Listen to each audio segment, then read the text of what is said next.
Como ustedes bien saben, alcanzar un acuerdo de paz, en este caso con las FARC, es una tarea difícil, ha sido una tarea larga y todos han sido testigos de todo el proceso y sus obstáculos, dificultades. Este año, ya con el acuerdo firmado, ratificado por el Congreso, avalado por la Corte Constitucional, hemos iniciado un proceso aún más complejo, lo hemos dicho muchas veces. Una fase es el proceso de negociación, la segunda fase es la construcción de la paz. Esa segunda fase va a ser más difícil que la primera, pero es una fase necesaria. Y la paz no se da de un día para otro. La paz se construye, necesita el concurso de todo el mundo, necesita coordinación y un gran esfuerzo por parte de todos los colombianos. Este país está viviendo un momento que no tiene punto de comparación con el pasado. Se están dando muchos cambios en muy corto tiempo y los cambios, aun cuando son para avanzar, son desafiantes, producen inquietudes, producen interrogantes, pero sé que todos juntos, unidos y haciendo lo que a cada uno le corresponde, vamos a seguir avanzando. Y aunque no ha sido fácil, ha habido retrasos, ha habido demoras, hemos cometido errores, pero a pesar de todo esto, desde el gobierno venimos trabajando con dedicación, con empeño, con un plan muy bien detallado, bien organizado, para que las oportunidades que trae la paz se puedan hacer realidad. Los avances son innegables. Menos de un año, no hemos completado un año después de haber firmado el acuerdo, ya hemos dado los pasos iniciales indispensables para construir esos, lo que yo he llamado los cimientos de la catedral, unos cimientos para poder, sobre esos cimientos, construir una paz estable y duradera. Hoy quiero mencionar 6 de esos pasos que hemos ya dado para que Colombia avance en la construcción de la paz. El primero, es fundamental llegar a los territorios que antes estaban agobiados por el conflicto con inversión social, con salud, con educación, con carreteras, con presencia del Estado. Y para eso estamos trabajando con las comunidades, porque lo hemos dicho muchas veces, la paz se construye desde los territorios. Y inicialmente hemos priorizado 170 municipios para que esas obras lleguen primero a esos municipios y puedan beneficiar a esas poblaciones.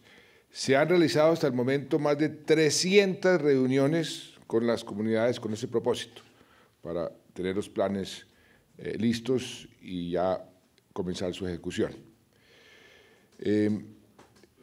Ya hay 112 proyectos de inversión en ejecución en 51 municipios.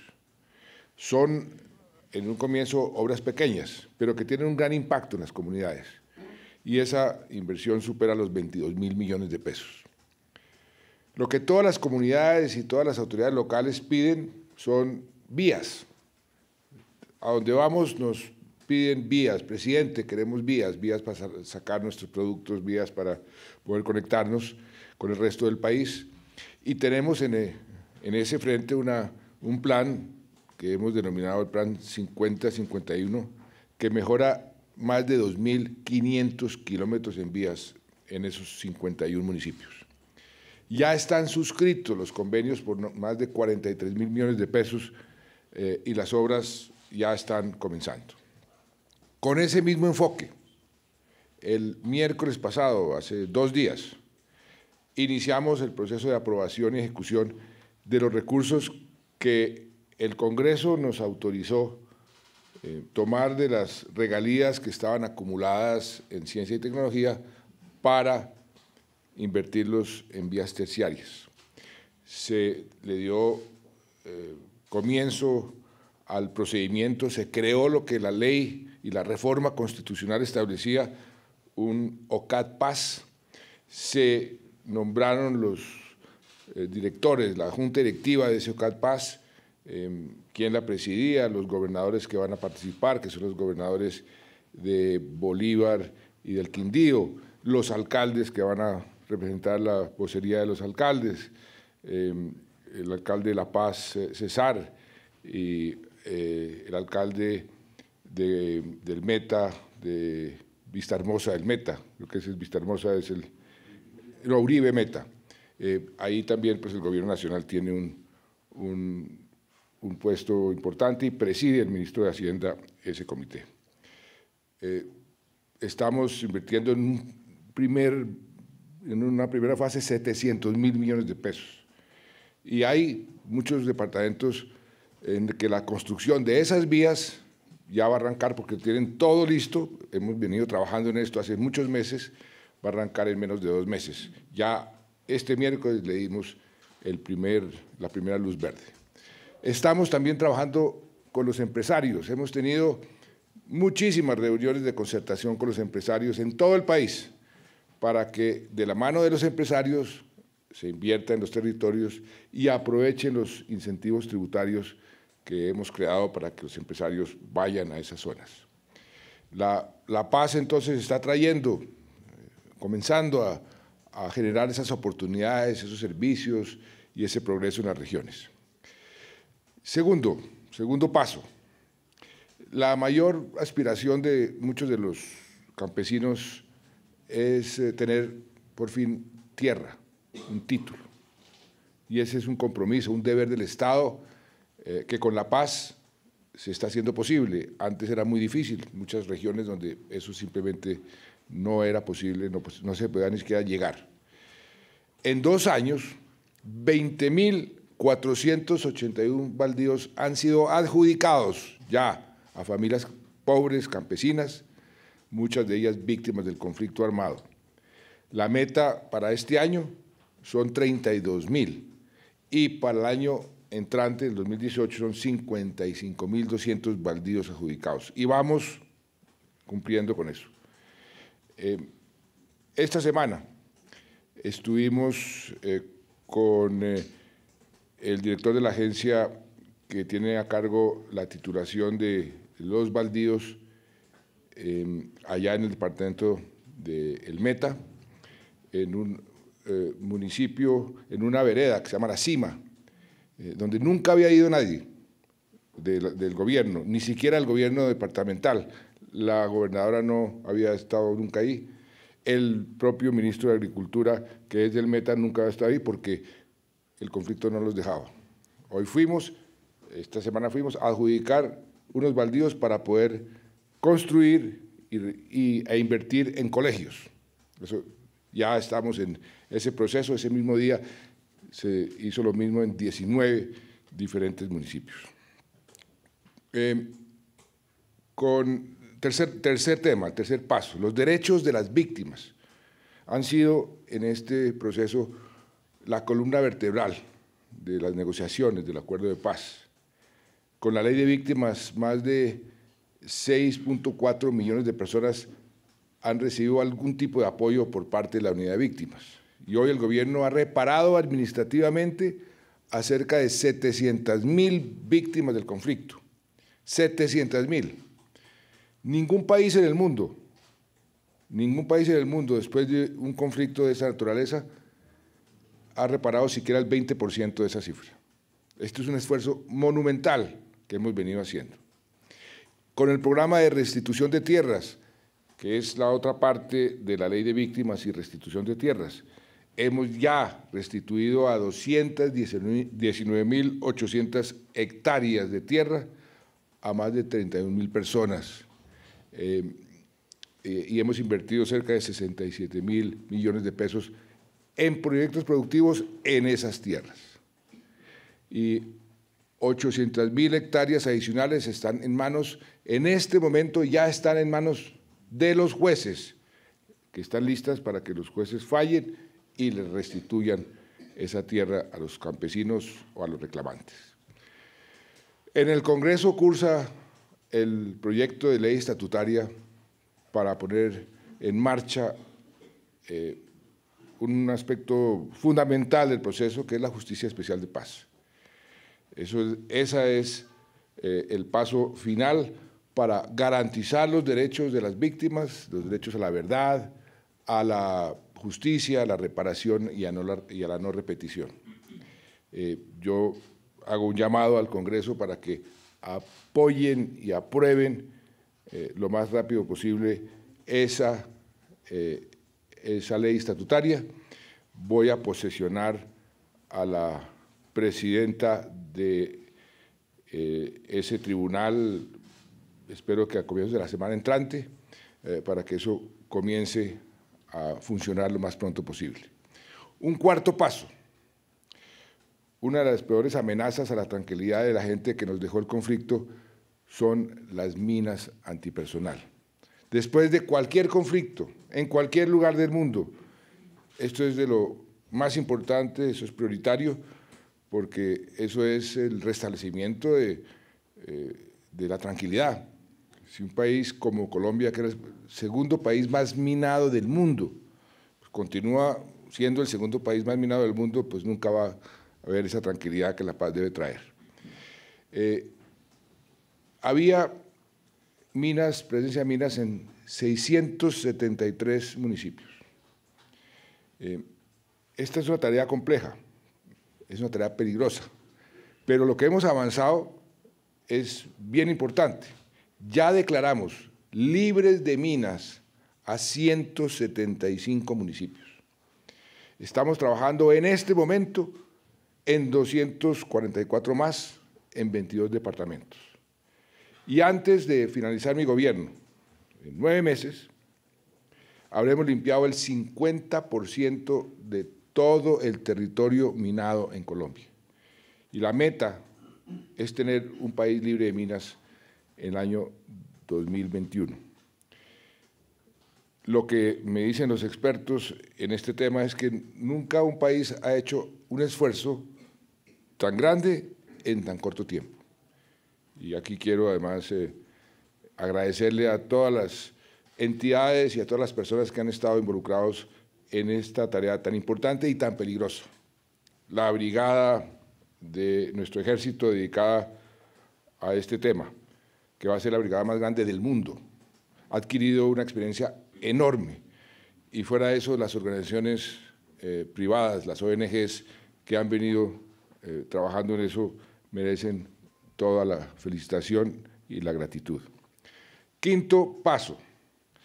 El fin del conflicto es una oportunidad extraordinaria para superar, por fin, porque no hemos podido, después de 40 años, de manera sostenible, definitiva, el problema de los cultivos ilícitos. Lo hemos repetido muchas veces, tenemos una estrategia muy clara. Desde mayo de este año, lanzamos el programa de sustitución de cultivos, que es un programa ambicioso, complejo, que requiere de un esfuerzo muy coordinado. Ya tenemos más de 118.000 familias que han manifestado su voluntad de acogerse a este programa. Tenemos firmados más de 35.000 familias, familia por familia, y de ellas en casi 20.000 les hemos cumplido con el primer pago para que comiencen a arrancar las matas de coca. Y ya son más de 12.000 hectáreas que están en proceso de ser sustituidas. Ese proceso lo harán con acompañamiento técnico, con el apoyo del sector privado que está muy interesado en ayudar. Por ejemplo, con la Federación de Cacaoteros ya hay 12 viveros con 1.200.000 plantas para ser sembradas. Estamos trabajando de la mano con la Federación de Cafeteros para ampliar la producción en esas zonas, en particular en el sur del país. Con la Federación tenemos un plan ambicioso, muy ambicioso, que es incrementar la producción de café en 4 millones de sacos. Logramos llegar a 14,5 millones de sacos, es algo realmente muy importante porque comenzamos el gobierno con una situación donde íbamos a producir menos de 7 millones, ya producimos más de 14 millones y vamos a producir 18. y vamos a aprovechar esta coyuntura para, en cierta forma, conquistar esas zonas dedicadas, o algunas dedicadas al cultivo de coca, para reemplazarlas por café. Y la sustitución no es un proceso que se dé de un día para otro, es un proceso complejo que requiere pasos. Hay productos de tardío rendimiento, entonces, ¿qué hace uno mientras tanto? Entonces hay que darles un sustento a esas familias, pero esta es la forma que hemos creído y estamos convencidos, la única forma de tener resultados sostenibles y duraderos en el largo plazo, y que le garantiza al mismo tiempo, que es muy importante, el sustento a las familias que tienen eso como su único medio de subsistencia. En paralelo, la fuerza pública está avanzando de manera decidida en la erradicación de los grandes cultivos. Ya son, usted me corregirá, ministro de Defensa, 41.000 hectáreas que hemos erradicado. Eso es más del 80% de la meta que nos pusimos. En estas últimas semanas hemos visto cómo las organizaciones criminales han buscado impedir el avance de nuestra estrategia de sustitución y de erradicación. ¿Y qué es lo que eso demuestra? Demuestra que el plan está funcionando, que efectivamente ese es un plan que va a afectar a esas organizaciones criminales porque las va a dejar sin su materia prima. Y los campesinos nos han ratificado permanentemente que ellos quieren entrar en el programa de sustitución. El sexto paso, que es un paso también muy importante, es todo lo que hemos hecho en materia legislativa. Para cumplir con los acuerdos, para hacer las reformas se requieren cambiar las leyes, inclusive la propia Constitución, y hemos aprobado reformas constitucionales y legales necesarias para ese propósito. Llevamos cinco reformas constitucionales, 38 decretos ley, es decir, aprovechando las facultades, expedimos 38 leyes a través de un decreto, 4 leyes en el Congreso y 45 decretos ordinarios. Esto es un inventario muy importante en materia legislativa, en materia de reformas, para ir cumpliendo con los acuerdos y para ir logrando lo que todos queremos, que es esa construcción de la paz. Pero hay proyectos muy importantes que no han sido tramitados por el Congreso, que están demorados. Esos proyectos son esenciales para garantizar los derechos de las víctimas, para promover el desarrollo, para robustecer nuestra democracia, para cumplir con los acuerdos. Y nuevamente quiero hacer un llamado, una invitación al Congreso y a todos los partidos políticos que, independientemente de su posición frente al acuerdo, participen de la discusión y contribuyan a sacar adelante esta agenda de reformas.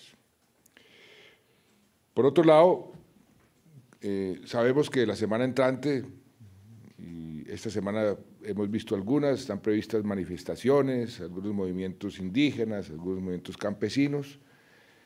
Quiero simplemente decir sobre eso, el gobierno, cómo ha sido mi actitud permanentemente, ha estado atendiendo solicitudes de diversos tipos permanentemente y nos mantenemos abiertos al diálogo.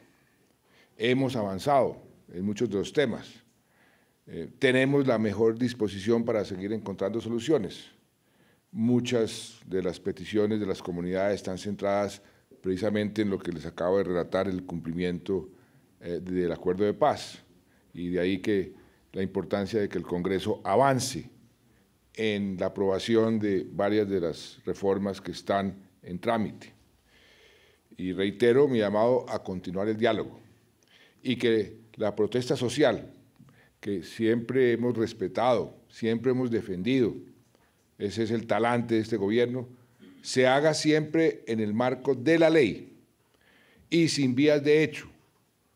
Eso no lo podemos permitir, que afecten los derechos de los demás colombianos. El mundo, lo vemos todos los días, está viendo con muchísimo optimismo nuestro camino hacia la paz. La comunidad internacional nos ha venido apoyando y nos sigue apoyando en forma casi unánime, yo diría que unánime. No hay un solo país que no haya manifestado en una u otra forma su apoyo a Colombia y a estos procesos que estamos nosotros adelantando. Uno de esos países que más nos ha apoyado ha sido el Canadá. Es el tercer aportante de programas de cooperación en general. Con Canadá tenemos una relación muy especial. Es el primer aportante al Fondo Multidonante de Naciones Unidas para la Paz. El país que más ha aportado a ese fondo, tenemos varios fondos, ha sido Canadá, son más de 60 millones de dólares. También nos viene aportando dinero importante para el desminado. Y además de apoyar la paz, Canadá es uno de los países que más ha creído en el potencial de Colombia, en su futuro económico. Desde el comienzo del año, desde el comienzo del gobierno, desde el 2010, son más de 4.000 millones de dólares que Canadá ha invertido en nuestro país y se han generado cerca de 4.000 empleos.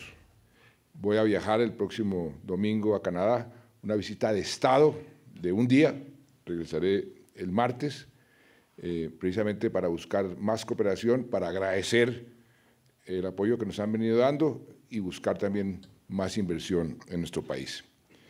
En conclusión, a pesar de los retos, de las dificultades que hemos tenido, que son normales en estos procesos, sobre todo en un proceso colombiano como uno de los más complejos que se hayan negociado en la historia de la humanidad para resolver un conflicto armado, a pesar de todo eso, avanzamos bien, avanzamos satisfactoriamente, contamos con el apoyo del mundo entero, no podemos perder esta oportunidad y yo, por mi parte, seguiré trabajando con toda dedicación, sin descanso, hasta el último día de mi gobierno en estos objetivos para cumplirlos.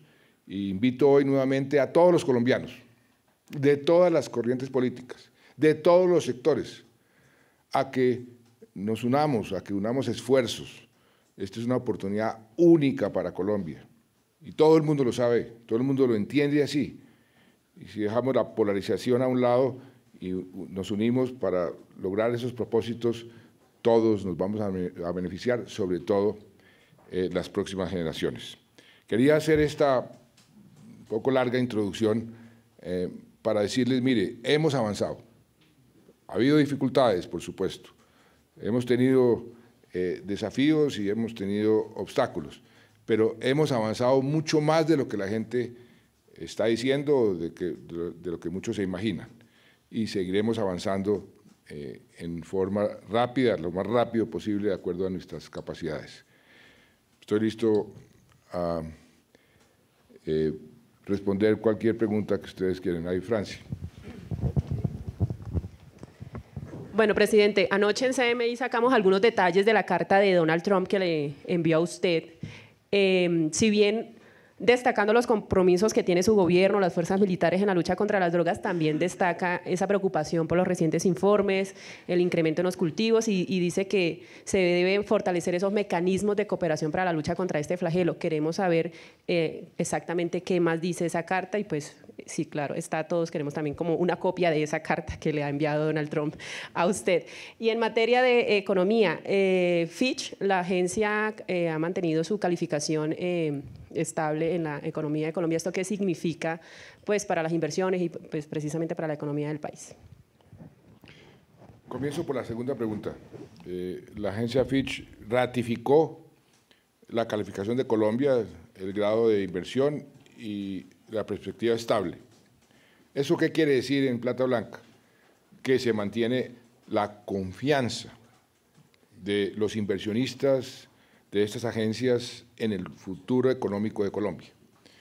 Esas agencias lo que hacen es alertar a los inversionistas sobre cualquier problema, cualquier preocupación que se pueda presentar hacia el futuro y eso incide en el costo del capital del país que está siendo calificado o que está siendo analizado. Lo que sucedió ayer es una buena noticia, es la ratificación de la confianza en el futuro económico de Colombia y una ratificación en lo que se ha venido diciendo por parte de la comunidad internacional, de las agencias multilaterales, que Colombia está adelantando una política económica sana y responsable para poder tener un mejor futuro. Esa es la interpretación de esa noticia de ayer.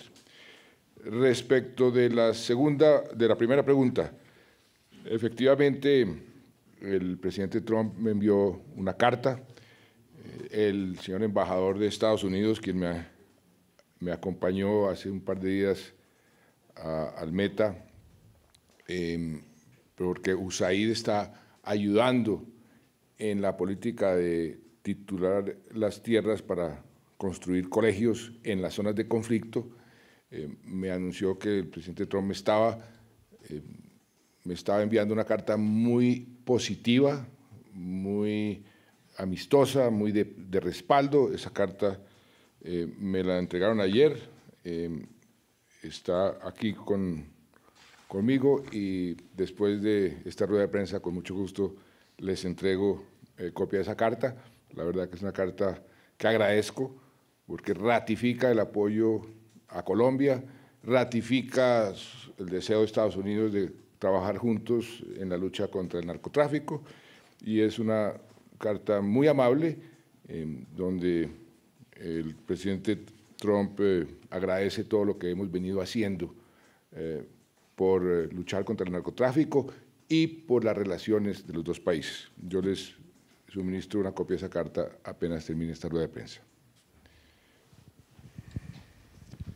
Presidente, buenos días. Juan Fernando Barona, de RCN Radio. Usted en su intervención ahorita dice o le hace un llamado al Congreso para que haga o apruebe lo más pronto posible la Ley de Justicia Especial para la Paz. En caso tal de que el Congreso no apruebe esta Ley de Justicia Especial para la Paz, ¿qué va a hacer el gobierno? Además, porque se ha notado en los últimos días que el gobierno se ha quedado sin sus aliados. El Cambio Radical ya no va a apoyar la Ley de Justicia Especial para la Paz, y que el Partido Conservador tampoco ha dicho que no va a votar algunos proyectos. ¿Qué va a pasar en caso tal de que el Congreso no apruebe la Ley de Justicia Especial para la Paz? No, mire, nosotros estamos convencidos que el Congreso va a aprobar esa ley estatutaria.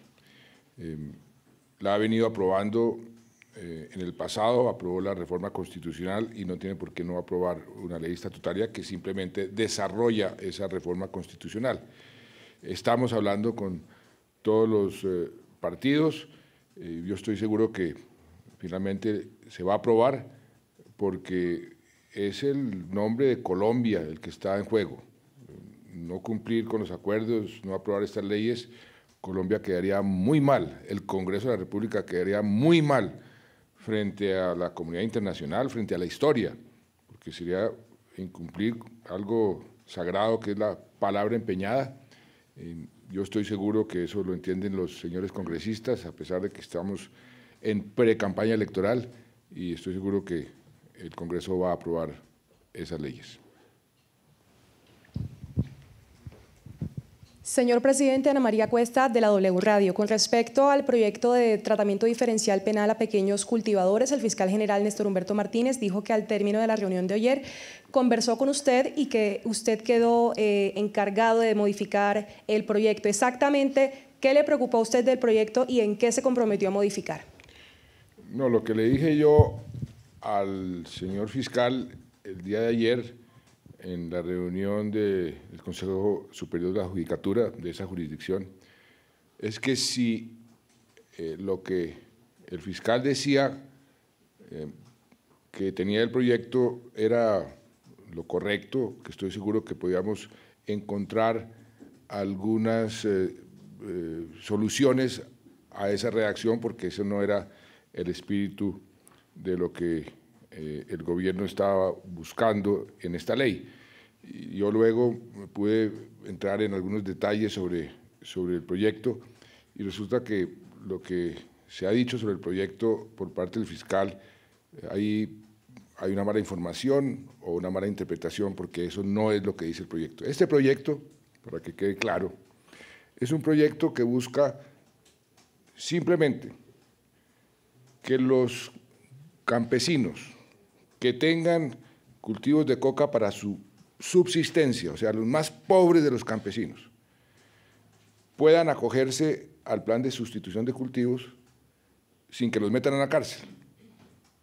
Si este proyecto no se aprueba, si algo de esta naturaleza no se hace, pues vamos a tener que meter a la cárcel, el fiscal tendrá que meter a la cárcel a más de cerca de 400.000 personas, más de 100.000 familias. Si ya se firmaron 118.000 acuerdos, es decir, es una confesión de todas estas familias que estaban delinquiendo y habría que meterlas a la cárcel. Eso es imposible, son campesinos pobres, ¿y a quién se le puede ocurrir meter a la cárcel a 118.000 familias? Entonces le estamos encontrando una solución a un problema que no es de ahora, un problema que lleva muchísimos años. No es cierto que se esté abriendo la puerta para que los grandes cultivadores queden cobijados, eso no es cierto, es solamente para los pequeños campesinos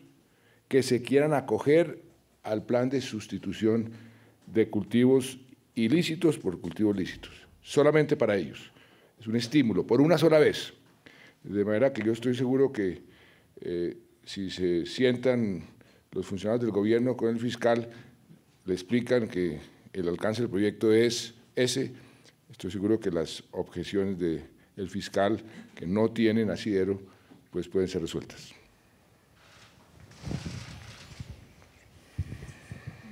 Presidente, buenos días. María Camila Correa, en directo para Blue Radio.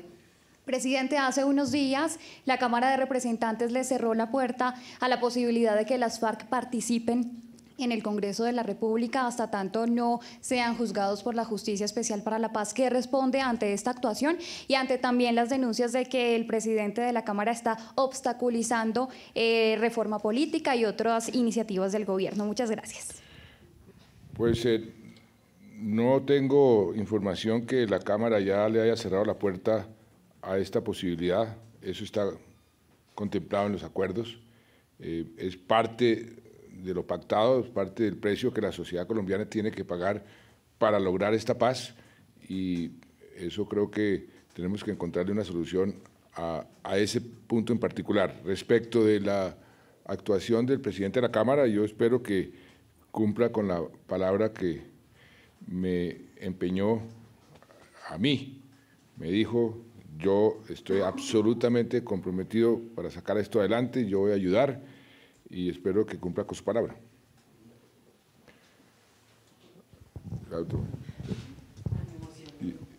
Y después. Buenos días, presidente. Viviana Villate, de Canal Institucional. Feliz cumpleaños. Bueno, usted afirma que hemos avanzado y han habido varios reconocimientos. Por eso le quiero preguntar qué representa para el país los premios que se van a recibir en Londres por la paz y por el medio ambiente. Muchas gracias. Los premios, el Chatham House y el premio de Kew Gardens.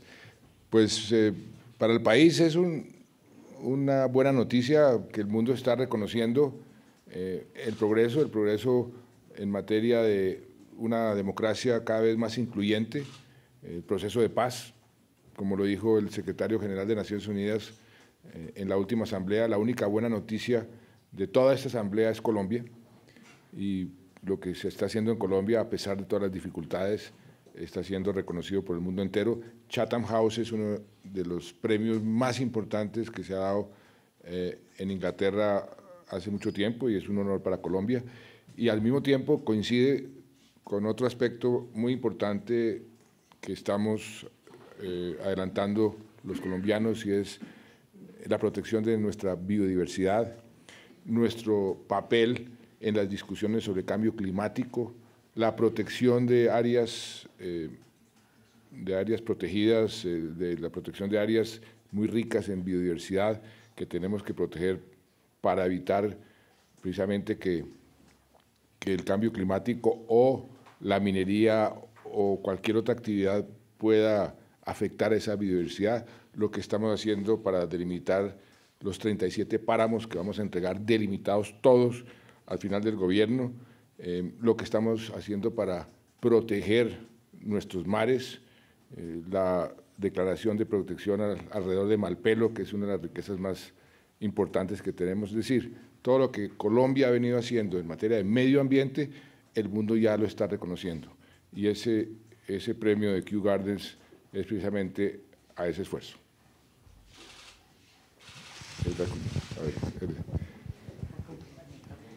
La compañera. Presidente, buenos días y gracias por el mensaje de felicitación. Bueno, que le quería preguntar por No le va a preguntar cuántos cumple. No, no me da pena decir, yo soy orgullosamente 37. No me avergüenza la edad. Bien vividos, mucho andén y sereno hay. Presidente, le quería preguntar por el proyecto de ley de tierras que se va a presentar al Congreso. Hay un artículo, el artículo 11, que es sobre los ocupantes de bienes que están en los listados de las FARC. Yo sé que la ley contempla beneficios o reparaciones para aquellos que de buena fe han ocupado ciertos bienes, pero debido a los antecedentes que ha habido, por ejemplo, en el tema de los extraditables colados o intento de colados en las listas, ¿cómo hacer para que ese beneficio que está contemplado en la ley pues no termine siendo o favoreciendo el testaferrato? Esa sería la pregunta. Y aprovecho para ligarla con el tema de aprovecharle que se cuelen, es cómo hacer también para evitar que los grandes o las mafias, usted sabe que tienen sus mañas, cómo hacer para evitar que ellos no se beneficien de ese proyecto de pequeños campesinos cocaleros, pues disimulen que son campesinos pequeños. ¿Cómo hacer para evitar esas cosas? Ahí le hago estas dos preguntas. Muchas gracias. Bueno, lo segundo, creo que la forma, el sistema, como está diseñado de sustitución de cultivos ilícitos por cultivos lícitos, se identifican las familias, luego se inicia un proceso para cada familia firmar un acuerdo, se comienzan los pagos y después se verifica. Quien verifica es Naciones Unidas, un DOC, que efectivamente se está erradicando. Es muy difícil que se aprovechen para lo que algunos llaman el pitufeo, porque ahí realmente cada familia tiene una obligación, cada familia tiene una responsabilidad y queda difícil y por supuesto estaremos atentos a que eso no suceda. Y respecto de la ley de tierras, esa ley ha sido tal vez de las más discutidas en la historia reciente de Colombia. Llevamos muchos años discutiendo los pormenores de esa ley y en este momento está en consulta previa y tenga la seguridad de que seremos los primeros interesados en que esa ley se aplique correctamente para evitar lo que usted acaba de mencionar, que sea aprovechada indebidamente. Creo que tiene todas las disposiciones pertinentes para evitar que ese tipo de aprovechamientos se den.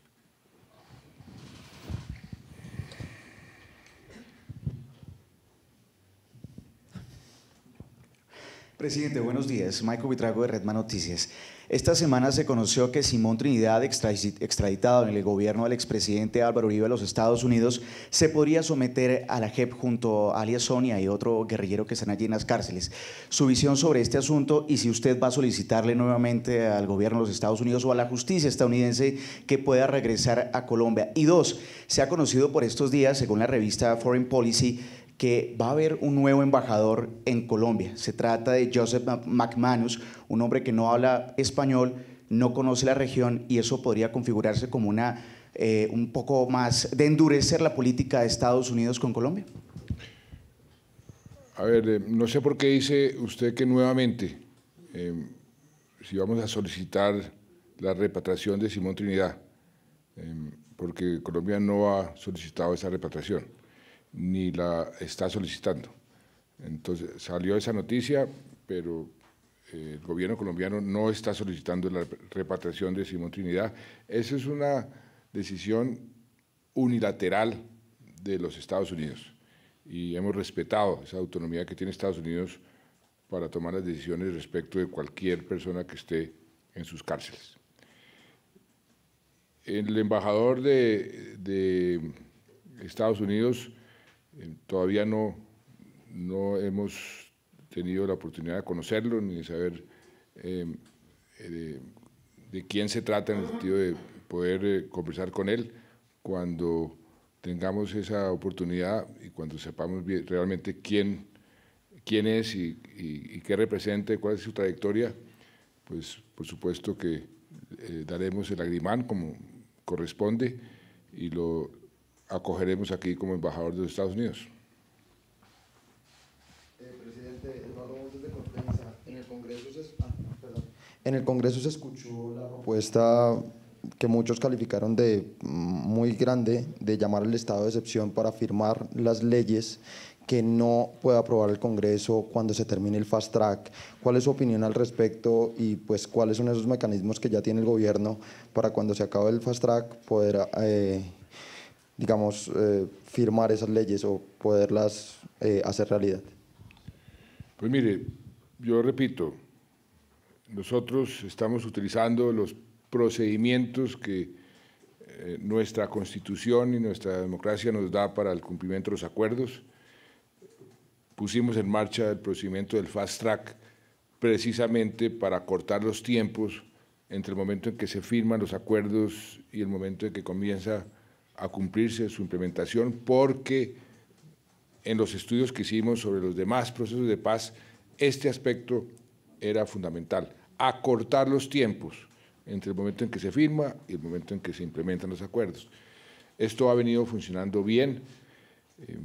Los expertos, los que analizan este tipo de situaciones, de procesos, están diciendo que Colombia ha sido el país de los muchísimos acuerdos que se han firmado que más rápido está implementando.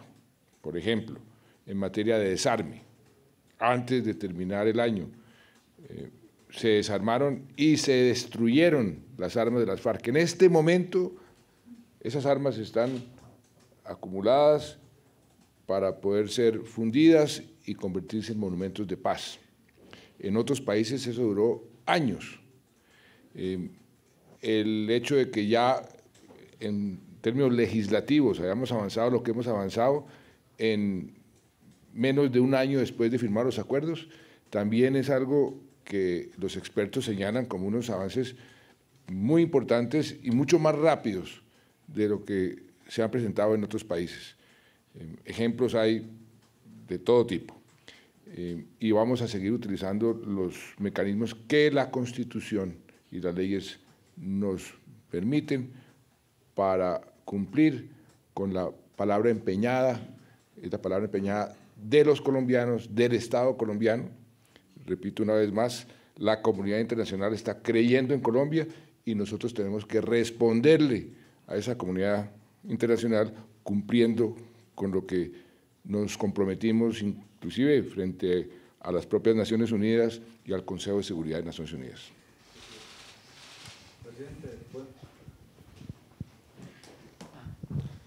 Presidente, Jaime Ortega de la agencia EFE. Usted acaba de referirse a la carta que le envió el presidente Trump y dice que es una carta amable reconociendo los esfuerzos de Colombia. Pero al mismo tiempo vemos que en este tema de la lucha contra las drogas constantemente están saliendo críticas de funcionarios de Estados Unidos o estudios de algunas agencias gubernamentales que contradicen la posición de Colombia en cuanto a cómo se avanza en la lucha contra los cultivos ilícitos. Quisiera saber qué es lo que está pasando, cuál es el cortocircuito que hay, porque parece que tuvieran dos visiones diferentes, una la colombiana y otra la de Estados Unidos, si es una tarea ingrata esto de combatir los cultivos ilícitos y si puede afectar de alguna manera la ejecución o la implementación del acuerdo de paz. Pues mire, hay mucha gente interesada en que esto no funcione. Intereses de todo tipo. Los narcotraficantes de México no están interesados en que funcione la política que estamos poniendo en marcha, porque se les acaba la materia prima. Tengan la seguridad de que ellos harán todo lo posible para que esta política no funcione. Hay otros interesados en distorsionar lo que estamos haciendo, en tratar de venderle a algunos círculos políticos en Estados Unidos que nosotros lo que estamos haciendo es promoviendo el narcotráfico o entregándole a las FARC esos territorios o simplemente estimulando la producción de coca. Eso es algo natural en procesos como estos, pero Colombia en eso sí ha sido muy clara. Nosotros hemos sido el país que más ha luchado en esta guerra contra el narcotráfico, que más sacrificios ha hecho. Ningún país en todo el planeta ha sacrificado tanto en materia de vidas humanas, de esfuerzos, de líderes que han sido sacrificados, jueces, policías, periodistas. Llevamos luchando contra este flagelo décadas. Es una guerra mundial que el mundo no ha ganado. Hemos dicho en repetidas ocasiones, tenemos que ser más efectivos, tenemos que innovar. Estamos nosotros innovando en este momento, porque nunca habíamos podido hacer lo que estamos haciendo porque el conflicto armado no lo permitía. Y creemos que va a funcionar. Que encontremos detractores, por supuesto. El proceso de paz encuentra detractores, por supuesto, pero nosotros seguimos adelante con lo que estamos convencidos que debe ser la política. Estados Unidos está reconociendo nuevamente el esfuerzo de Colombia con esta carta, el esfuerzo que hemos venido haciendo, por ejemplo, en interdicción. Nunca antes habíamos logrado los resultados que hemos logrado en estos últimos tiempos. Este año vamos por encima del año pasado. El año pasado fue un año récord. Reconocemos, nadie ha dicho que no ha sucedido, que los cultivos ilícitos aumentaron. Los cultivadores se acoplan a las circunstancias, así como aprendieron a esconderse de las fumigaciones en su momento. Ahora se estaban trasladando a ciertas zonas. Ahí estamos llegando con la presencia del Estado, y eso pues ha sido algo que todo el mundo está reconociendo, y como le digo, las cifras están ahí, los resultados están ahí, y lo que corresponde es que sigamos trabajando juntos, como la carta del presidente Trump expresa, sigamos trabajando juntos para esta meta común que es luchar contra el narcotráfico.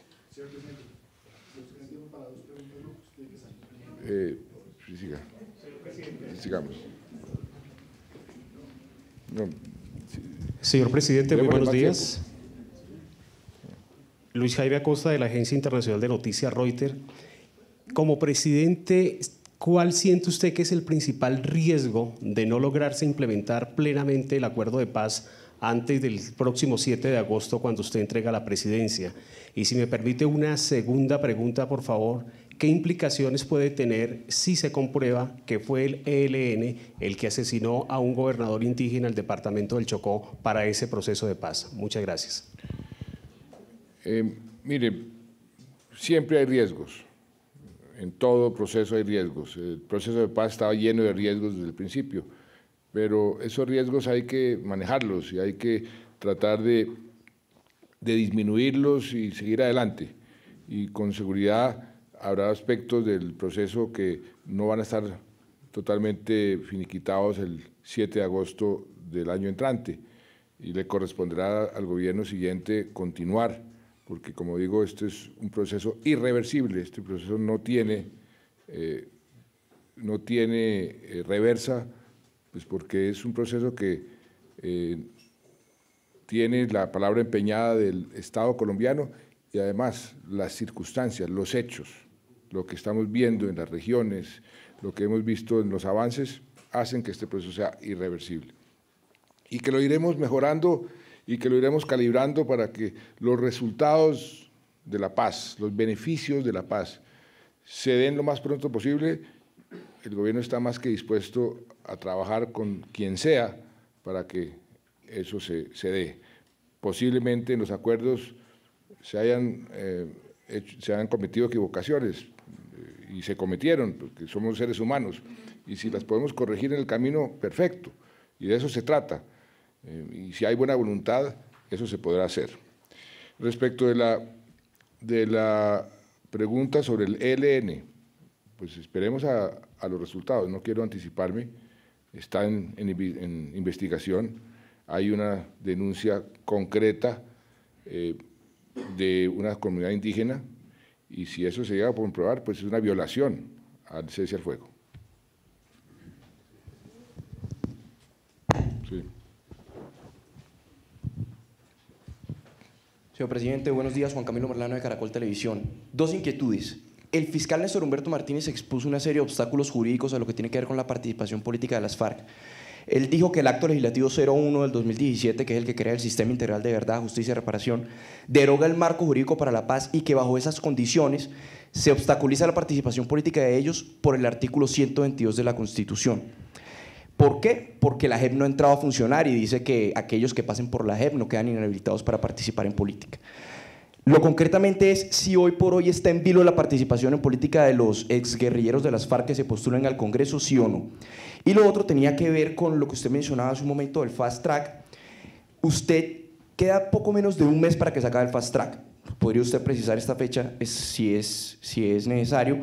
Pero algunos congresistas dicen que los proyectos que empezaron a ser tramitados por Fast Track, que no alcancen a dar el debate, que no alcancen a surtir todo el debate, deberán ser presentados nuevamente mediante procedimiento ordinario. Queremos saber si eso es verdad. Y por último, una reacción frente a la declaratoria unilateral de Cataluña como independiente. Mire, estamos trabajando con el Congreso todos los días para avanzar. Estamos avanzando más rápido en ciertas cosas y menos rápido, mucho más lento en otras. Yo espero, como suele suceder, y si usted estudia los trámites de las leyes en la historia de este país, no es de ahora, es de hace 10 años, 20 años, 30 años, a lo último comienzan a aprobar las leyes cuando va a terminar el periodo legislativo. Y posiblemente suceda lo mismo con este procedimiento. Y estamos empujando para que suceda y pueda aprobarse la mayor cantidad de leyes posibles dentro de lo que hemos presentado antes de que termine el Fast Track. Sobre el Fast Track hay unas personas que interpretan que termina en 17 de noviembre, otros que termina al final del periodo porque se suspendió durante un tiempo el trámite de las leyes porque los congresistas se fueron de vacaciones. Nosotros pensamos que la segunda interpretación es la correcta, pero estamos ahí sí tratando de hacer lo posible para que antes del 17 se puedan aprobar la mayor cantidad de leyes. Cataluña, pues tengo que asimilar esa información que usted acaba de mencionar. El gobierno colombiano ha estado siempre acompañando al gobierno de España, respaldando la posición del gobierno de España. Queremos una España unida, eso es lo que a España le conviene y al mundo le conviene.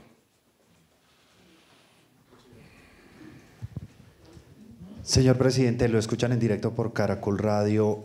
Hay una pregunta que nosotros teníamos respecto a un informe que publicábamos ayer sobre la migración de venezolanos hacia Colombia. Se ha dado un incremento en solo 4 meses del 38% en las cifras que se venían manejando y ya hay en el país alrededor de 470.000 venezolanos que están en diferentes ciudades de Colombia y siguen transitando. Las tarjetas migratorias se incrementaron de 450.000 a más de 970.000, esto es más del 113%. Se prevé de alguna manera un éxodo que se sigue dando a medida que se incrementa la crisis en Venezuela. ¿Qué tiene planeado el gobierno? ¿Cuáles son los planes de contingencia? Si hay una política de Estado, presidente, para atender a esta población que está llegando, temas de salud, trabajo, empleo que están requiriendo estos migrantes que además están transitando ya hacia Ecuador, hacia otros países. ¿Qué se va a hacer? ¿Qué va a hacer Colombia frente a esta situación con Venezuela, presidente? Y segundo, quería preguntarle, frente a la Carta de los 13 Nobel y los recortes para ciencia y tecnología, ¿qué tiene usted para responderle a la comunidad internacional al respecto? Gracias. Venezuela, usted sabe perfectamente que ese es un tema que a nosotros nos ha preocupado desde hace ya mucho tiempo. Hemos hecho inmensos esfuerzos para tratar de desactivar esa crisis, para que se logre algún tipo de salida democrática y pacífica a la crisis venezolana. hemos sido muy críticos de lo que ha sucedido últimamente en Venezuela porque han destruido la democracia en Venezuela. Esa posición se ratificó en Toronto hace un par de días por parte de los cancilleres de los países que se denominan del Grupo de Lima, y seguiremos nosotros no reconociendo la Asamblea Constituyente porque creemos que fue una asamblea convocada ilegalmente y que es un paso hacia la destrucción de la democracia venezolana. Sin embargo, también seguiremos apoyando todas las iniciativas que puedan permitir una transición nuevamente hacia la democracia, ojalá de forma pacífica y ojalá lo más pronto posible, porque efectivamente, como usted menciona, Colombia es el país que más sufre con lo que sucede en Venezuela, porque tenemos una frontera de 2.200 kilómetros, una frontera viva, y las cifras que usted menciona son las correctas. Se ha estimado que cerca de 470.000 venezolanos han llegado a nuestro país, 202.000 en forma regular y 267.000 de forma irregular. No nos hemos quedado quietos, hace ya mucho tiempo tenemos un mecanismo y unos grupos de trabajo haciéndole un monitoreo a esta situación. Efectivamente, hemos recibido solicitudes de diferentes gobernadores, de diferentes alcaldes, para que aumentemos ciertos recursos en materia de salud, en materia de educación, por la presencia inesperada de venezolanos demandando ese tipo de servicios. Nosotros estamos, en la medida de nuestras capacidades, atendiendo esas peticiones y estamos vigilando una situación que, por supuesto, es para nosotros preocupante, y como nos corresponde, estamos en permanente contacto con las diferentes autoridades para que esta situación no se agrave y que podamos manejarla de la mejor forma posible. La canciller, la ministra de Trabajo, la ministra de Comercio Exterior estuvieron hace unos días en Cúcuta, precisamente hablando con el sector privado, con las diferentes instancias para ver qué más podemos hacer en materia de ayudar por parte del Gobierno Nacional y qué otras medidas podemos tomar. De manera que hemos estado encima de esto, tenemos unos procedimientos, unos grupos de trabajo, unos mecanismos para poder afrontar esa situación y la seguiremos afrontando. Esto es una situación que no surgió de la noche a la mañana, ha venido creciendo poco a poco y, por supuesto, tenemos que estar nosotros preparados para eso. Los Nobeles. Voy a un evento en este momento precisamente para responder esa carta. Me da la oportunidad extraordinaria de contarles a estos distinguidos colegas que Colombia ha sido el país tal vez que más ha crecido el presupuesto en educación, porque ellos hablan de educación y ciencia y tecnología. No saben, porque ya me dijeron uno de ellos que no sabía que nosotros habíamos hecho unas reformas como la reforma a las regalías, donde le asignamos para toda la vida el 10% de todas las regalías a la ciencia y tecnología, que hemos incrementado sustancialmente el presupuesto para ciencia y tecnología y aún más para educación, que llevamos 4 años donde el presupuesto de educación está por encima de cualquier otro sector, que la diferencia con los demás sectores sigue creciendo, que aquí hemos hecho un esfuerzo enorme en acceso de los colombianos a la educación, que volvimos gratuita la educación del grado 0 al grado 11, que iniciamos un programa de cuidado a la primera infancia que no teníamos y que es tal vez la inversión con más rentabilidad social de cualquier inversión, que el acceso a la educación superior subió 14 puntos, del 37 al 51,5%, y la vamos a entregar el año entrante en el 57%, que el presupuesto de este año es un presupuesto donde prácticamente todos los sectores, menos el de la educación, sufrió un recorte por una circunstancia que está por fuera de nuestro control, la baja del precio del petróleo, y tuvimos que ajustarnos la responsabilidad fiscal y evitar las crisis para que los derechos de los colombianos, entre ellos el derecho a la educación, no se vulnere, pues es también una responsabilidad del Estado.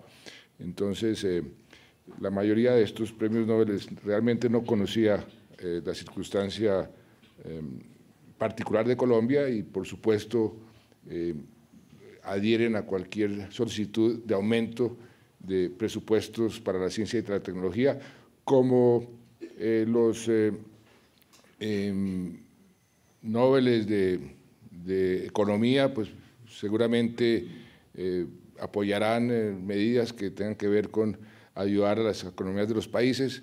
Eso es natural, eso es normal, y creo que cuando uno les aclara exactamente lo que ha hecho Colombia en ese frente, pues por el contrario, lo que hacen es aplaudir.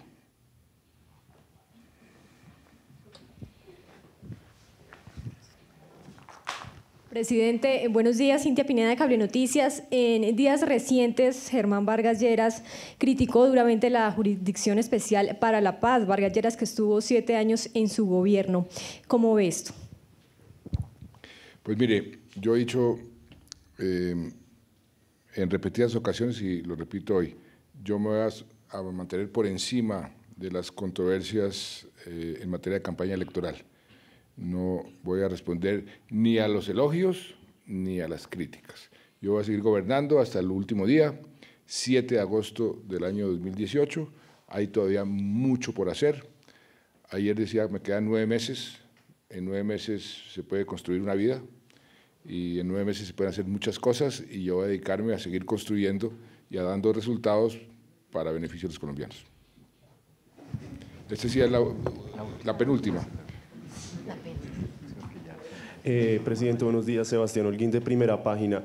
Presidente, usted dijo en el primer punto que hay empresarios que están interesados en invertir en las zonas de conflicto con los decretos que ustedes han sacado, pero ellos tienen una preocupación en la JEP. ¿No cree usted que, digamos, por esta preocupación se puedan ver afectadas estas inversiones? Y sobre las calificaciones de riesgo, Fitch ayer pues, reafirmó la calificación, pero Moody's y Standard & Poor's mantienen unas preocupaciones y posiblemente haya una rebaja, al menos en la perspectiva de la calificación. ¿En qué escenario se podría dar esta rebaja si es que se llega a dar? Es la primera vez que yo veo a alguien que sabe lo que van a hacer las agencias de crédito. ¿Usted tiene alguna información de que van a rebajar la calificación? Por ejemplo, Standard & Poor's ha dicho que tiene una preocupación. Sí, no, preocupaciones tenemos todos, pero es que usted dijo que iban a rebajar la calificación. Podría haber una rebaja en la perspectiva. ¿Usted tiene esa información? ¿Que van a rebajar? No, o sea, en conversatorios han dicho. Ellos han dicho, o sea, exactamente dice, ellos han dicho en conversaciones que van a rebajar evaluarían. Ah, pues que estamos en permanente evaluación. Nosotros estamos en permanente evaluación. Pero ojo, porque es muy delicado que usted diga que es que las agencias van a bajar la calificación. Yo no he oído eso, ni las agencias han dicho eso. Y las conozco, fui ministro de Hacienda, sé cómo operan. Ellos son muy cuidadosos de dar algún tipo de señal sobre lo que van a hacer. Entonces, porque si yo lo oigo a usted y no conozco eso, otra persona dicen, uy, y vayan y publican es que van a bajar la calificación a Colombia. Ahora, la situación fiscal de Colombia no ha sido fácil. Creo que lo que hemos hecho es lo correcto, eso lo están ratificando las calificadoras de riesgo, y lo que hizo Fitch ayer fue exactamente eso, es un espaldarazo a lo que hemos venido haciendo, en el choque externo tal vez más duro que hemos tenido desde la Gran Depresión, eso lo dice Fedesarrollo, desde la Guerra de los 1000 días. Esos dos han sido los choques externos en la historia de la República de Colombia más duros, y este es similar a esos. Y lo hemos manejado de forma tal que no hemos dejado de crecer, no hemos dejado de generar empleo y no hemos dejado de proteger a las poblaciones más vulnerables. Eso es algo que las entidades multilaterales, el Fondo Monetario, el Banco Mundial, las calificadoras de riesgo están elogiando. Ahora, que hemos tenido que pasar por problemas, que hemos tenido que apretar el cinturón, por supuesto, porque las circunstancias internacionales nos obligaron. Pero por eso están reconociendo que nos mantenemos en la regla fiscal, hemos hecho un gran esfuerzo para mantenernos en eso, porque eso es lo que da la confianza a los inversionistas. Y respecto de su primera pregunta, y se la agradezco mucho, en la JEP, tal vez uno de los puntos más discutidos, más concertados, ha sido el tratamiento de los terceros. Y la redacción que está en la JEP en este momento ha sido una redacción que los empresarios han venido ellos mismos participando en la redacción palabra por palabra. Están totalmente satisfechos. Es algo que les conviene a ellos. Y le voy a decir por qué les conviene. Y lo voy a repetir una vez más. Porque cualquier persona que esté mencionado en algún expediente, en la justicia ordinaria, puede ser llamado por la justicia ordinaria y lo juzgan de acuerdo a los procedimientos y a las sanciones de la justicia ordinaria, si llega a ser culpable. Esa persona, si quiere, voluntariamente, no está obligado, va a la JEP y dice, efectivamente, a mí me extorsionaron y yo tuve que dar tanta plata a este grupo paramilitar para que subsistieran durante tantos años, queda limpio en la justicia ordinaria y limpio en la JEP, y no tiene que pagar un solo día de cárcel, ni tiene que hacer absolutamente nada más. Si no existiera la JEP, si no está la redacción que está, entonces está sujeto a que cualquier día le saquen el expediente de la justicia ordinaria, lo llamen a juicio y si es culpable lo condenen. O sea que es una gran oportunidad para los empresarios. Los únicos que la JEP podría llamar son los que en forma determinante participaron en crímenes de lesa humanidad. Yo todavía no conozco ningún empresario que haya sido determinante en cometer crímenes de lesa humanidad. O sea que esa redacción de la JEP, lo que yo he hablado con muchísimos de los empresarios, los satisface plenamente y están contentos con que eso esté ahí como está. Algunos, por algunas razones, están circulando, como han venido circulando hace ya varios años, que esto va a ser un procedimiento de las FARC para perseguir al sector privado y para perseguir a los empresarios. Son esos fantasmas que se están circulando hace tanto tiempo, esas posverdades que sobre el proceso se han dicho permanentemente y que en algunos ha calado, en algunos han creído que eso es cierto, pero si usted se remite a lo que está en el texto, pues se va a dar cuenta que nada de eso tiene ningún asidero. Buenos, ya la última. Buenos días, presidente. Yo soy Anne Proenza de Le Soir, de Bélgica. Y mi pregunta es que las ONG nacionales y internacionales, la Defensoría del Pueblo, están muy preocupados por la ola de violencia que hay contra defensores de derechos humanos, contra líderes campesinos, indígenas. Entonces, ¿cuál es la posición o cuál es el análisis del gobierno frente a estos crímenes y qué está haciendo el gobierno para proteger a estas personas? Gracias. Si nosotros compartimos esa preocupación, le hemos dicho a todas las ONGs, a las Naciones Unidas, a todos los interesados, inclusive hemos conversado esto con las FARC, con el propio ELN allá en Quito. Montamos todo un sistema para poder monitorear y ver qué es lo que está sucediendo. En este momento tenemos las cifras que nosotros manejamos, son 47 personas de las llamadas líderes sociales que han sido asesinadas en lo corrido del año. Hemos hecho un gran esfuerzo con la Fiscalía para tratar de determinar qué pasó en cada uno de esos casos, porque estamos haciendo seguimiento a cada uno de esos casos. La Fiscalía ya tiene, que es algo que hay que felicitar a la Fiscalía porque el esfuerzo que ha hecho es enorme, ya tiene información sobre el 50% de esos casos, el origen de esos asesinatos, por qué se asesinaron. No hay, hasta ahora, dice la Fiscalía, un patrón que se ha encontrado en estos asesinatos, son por diferentes motivos. El mayor, según la Fiscalía, el que explica el mayor número de homicidios es por razones personales.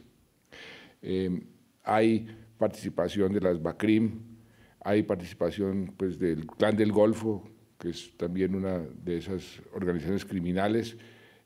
Hay una bajísima participación de la fuerza pública, eso explica el 5%. Hay una participación también del propio ELN en esos asesinatos. Todo eso se está investigando y nosotros somos los más interesados en ponerle coto a esa situación. Los 3 últimos dirigentes sociales asesinados, por ejemplo, eran personas que estaban ayudando a la política del gobierno, estaban ayudando a promover la sustitución de cultivos ilícitos, estaban convenciendo a las familias que ese era el camino a seguir. Nos lamentamos muchísimo los asesinatos de los 47, pero especialmente estos 3 últimos, y por supuesto somos los más interesados en que eso se disminuya y desaparezca, porque para nosotros un solo asesinato es demasiado. Muchas gracias y esperamos tener otra conversación de estas muy pronto.